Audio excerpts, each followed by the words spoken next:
ये गैंग फर्जी supreme court के आदेश और दस्तावेजों का उपयोग कर लोगों को डराती थी। कॉल पर खुद को पुलिस या सीबीआई अधिकारी बताकर ठगी करती थी।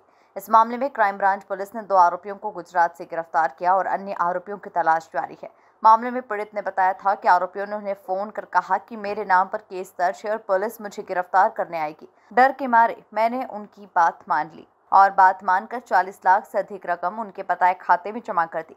बाद में समझ आया कि ये सब फ्रॉड था। तकनीकी जांच और प्रभावी कार्रवाई के बाद क्राइम ब्रांच ने गुजरात से हिम्मत भाई पिता वालजी भाई देवानी और अतुल गिरी गोस्वामी पिता ईश्वर गिरी गोस्वामी को गिरफ्तार किया। पूछताछ में उन्होंने ठगी के लिए गैंग को बैंक खाते उपलब्ध कराने की बात स्वीकार की। मामले में और भी कई जानकारियां जुटाई जा रही है। गैंग रोजाना सैकड़ों लोगों को कॉल कर खुद को अधिकारी बताकर ठगने का प्रयास करती थी। बहरहाल पुलिस आरोपियों को रिमांड पर लेकर अन्य मामलों की जांच कर रही है। इंदौर क्राइम ब्रांच की इस कार्रवाई ने न केवल ठगी के इस बड़े मामले को उजागर किया, बल्कि अन्य पीड़ितों को न्याय दिलाने की उम्मीद भी जगाई है। पिछले महीने में एक सीनियर सिटीजन थे जो कि 71 वर्षीय, उनके साथ एक डिजिटल अरेस्ट हुआ था। लगभग 40 लाख से ऊपर की राशि उनके द्वारा डिजिटल अरेस्ट के द्वारा ठग ली गई थी।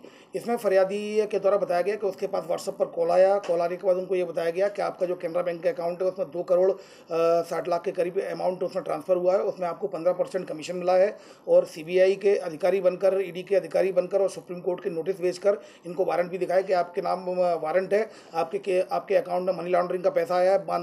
बेंड्रा जो बांद्रा थाना है पुलिस स्टेशन, वहाँ पे भी केस रजिस्टर्ड है।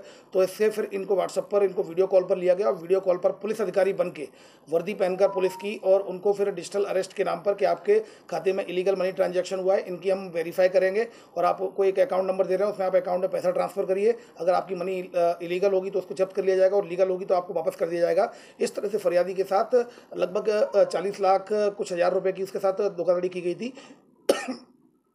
इस पर एनसीआरपी पोर्टल में एक कंप्लेंट रजिस्टर्ड हुई थी। उस कंप्लेंट की जांच के आधार पर एफआईआर रजिस्टर्ड की गई थी धोखाधड़ी की विभिन्न धाराओं में। धोखाधड़ी के बाद इसमें जितने अकाउंट में पैसा गया था उसमें 23 अकाउंटों को क्राइम ब्रांच इंदौर के द्वारा फ्रीज कराया गया था। उनमें फिलहाल 2 आरोपियों को पकड़ने में सफलता प्राप्त की गई है। इसमें ये दो आरोपी हैं, एक हिम्मत है जो कि सूरत का रहने वाला है और जबकि दूसरा अतुल गिरी है जो कि कच्छ का रहने वाला, गुजरात के। दोनों ही आरोपी गुजरात के हैं और इनसे जब पूछताछ की गई तो इनके द्वारा बताया गया कि ये जो अकाउंट उपलब्ध कराने का काम करते हैं, इनमें और भी बड़ी चेन है।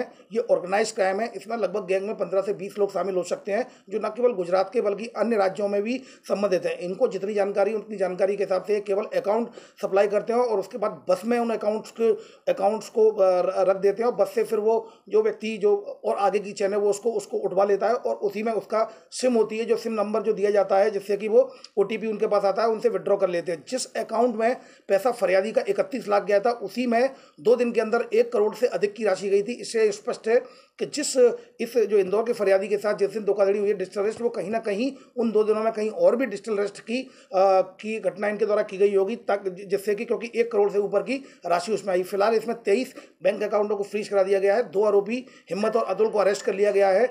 इसकी पूरी चेन में जितने भी जो ऑर्गेनाइज क्राइम है, इस चेन में जितने भी लोग शामिल होंगे उनको टेक्निकल एविडेंस के आधार पर, डिजिटल फुटप्रिंट के आधार पर क्राइम ब्रांच लगातार आगे बढ़ रही है।